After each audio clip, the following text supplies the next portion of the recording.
Today is the 7th anniversary of my YouTube channel. Technically, I didn't start actually making videos until years later, but the very first video I ever posted was a list of my top 10 favorite albums, and my taste in music has changed a lot since then, so I figured there was no better way to celebrate than to make another favorite albums video. Today I have compiled for you a list of my top 5 favorite albums of all time, but before I get to that, I have some honorable mentions I'd like to go through first. These are not full albums, so they don't count for the actual list, but I have a couple of individual songs as well as an EP that I want to talk about because I just love them so much. Number 1 is this song called Drift. It was written for this show called Moomin Valley, which looks like one of those cartoons for gay people, like a Steven Universe type thing. I don't really know what's going on there, but this song is great. It was sung by the lead voice actor, what's his name again? Taron Egerton.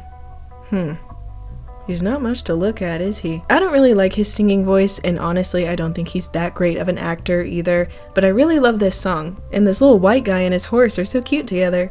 Next up is Super Love by Shane Dawson. As you guys know, Shane Dawson is my favorite YouTuber. I made 2 whole videos about how much I love his content, and I don't care what you guys say. He's awesome. It sucks that people keep trying to cancel him over a few bad jokes and silly conspiracy videos. Like, what did he even do wrong? Normally, I hate when YouTubers make music, but Shane is such a good singer, I can't believe his music career didn't take off after this. In the music video, look at this cinematography. Finally, I just had to mention Demon Dice EP, the debut project from my favorite rapper, Demon Dice. I know a lot of people think this album is bad, especially the track Snake Eyes, but at the same time, I can see the end of the dream on the horizon, the lies and delusions that I told myself. Was it a mistake to escape? Well, I couldn't tell ya, cause every minute here has been heaven and hell. Like, she's the best rapper in the game right now, and I hate how underrated she is. Like, for the past year now, everyone's been all Kendrick all the time, and he's not even that good of a rapper. All he ever talks about is how much he hates Drake. Like, what did he even do wrong? I don't listen to a lot of rap music, but Demon Dice just speaks to me. Maybe I should start rapping. Or maybe I could sing. Just kidding, I can never do something like that. Great mission, Angels. I'm glad to see you survived. Starting off with a pretty obscure album, it only has like 300 views on YouTube and it's not on streaming. It only came out about a month ago. It's called The Exorcism of Angel Valentine by Angel Valentine. I don't really know a lot about her, but she seems really cool and hot. That's probably why she doesn't show her face, because she's so hot. I love the title of the album too. It's super long and not at all pretentious. I also think the topics she chooses to write about are really interesting. There's Good Enough, which is about being confident, Cherry Street, which is about going on vacation, I think, and Bones, which is about having nightmares about skeletons. Or maybe it's about eating disorders, I'm still not sure. Maybe she was talking about the dinosaur skeletons from Donkey Kong Country Returns, which sucks, by the way. Tropical Freeze is a much better game. And the lyrics are amazing. It's crazy that she wrote these songs when she was just a teenager. It doesn't feel angsty or cringy at all.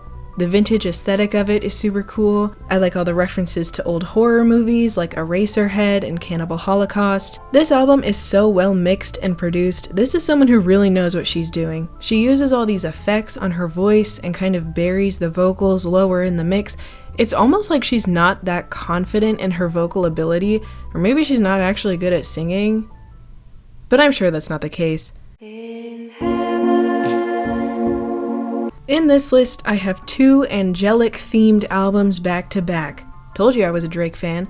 Here we have Corey Feldman's magnum opus, Angelic to the Core. Again, perfect title. What can I say about this album that hasn't already been said? It's a widely beloved classic for a reason. This album is perfect. It's just so ambitious. It feels like Corey Feldman was throwing everything at the wall to see what stuck, without anyone present to tell him not to. And I like that. This album melts so many genres so seamlessly. My personal favorite is the jazz classic We Wanted Change. I love the artwork and the skits throughout the album, and the production and mixing are so masterful. It's easy to see how Corey Feldman became an inspiration for artists like Angel Valentine, for example. Thank you, Corey! 2024. So I never really liked the band Queen. I know they were really popular back in like 2018 or whatever, but I just never really got it until I heard the 2024 mix of their first album. Full disclosure, I never actually listened to the original because it's so boring, but this version really smooths everything out and polishes it up. It's much more modern and pleasing to the ear. They kind of sanded down all these rough edges and imperfections, which kind of takes away everything I disliked about the album. And I'm honestly glad they decided to pitch correct Freddie Mercury's voice because, let's face it, he really needed it. I only wish they had taken out that lady screaming in that one song. God, it's so annoying. I also love the music video they released for The Night Comes Down. Super cool. They're cartoons. I hate the concept of the gorillas. Much like Queen, I never really got the hype with gorillas. I just think the whole cartoon thing is kind of stupid and childish, and the music isn't really good enough to justify the concept for me. But the super deluxe edition of their album Humans is fantastic.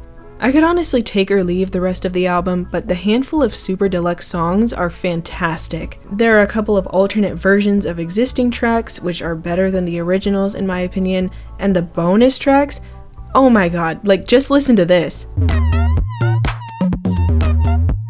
It's just so beautiful. These tracks aren't on streaming. They were only available if you purchased the Humans Super Deluxe box set, which cost $350. I would pay $1,000 for these songs. I would pay $5.99 a month for these songs. These extra tracks are so good that they made me want to give Gorillaz a second chance. So I went to watch one of their music videos and immediately changed my mind because what the fuck is this creature? So without further ado, Let's go!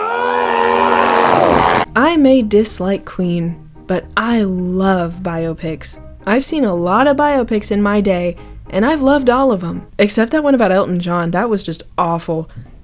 There's a tried and true formula for this kind of movie, and if you follow that formula with a good director and a good script, you have a masterpiece on your hands. A great soundtrack is just the cherry on top, which is why my favorite album is the soundtrack from my favorite movie, Bohemian... Sorry, I just got really nauseous all of a sudden. Bohemian... From my favorite movie, Okay, I can't do it. I can't do this. April Fools, everyone. This was a joke. This whole video was a joke. I didn't mean a single thing I said. I love Moomin Valley, and I hate Drake. Oh god, I feel sick. Okay, I'm done. I'm done recording. This video's over. Oh no! I'm coughing blood into a handkerchief to show the audience I've contracted an illness. And this illness will be used in the narrative as a punishment for my actions, even though I didn't really do anything wrong, and it's kind of fucked up to lie and say that I did. Oh god, I feel really weird.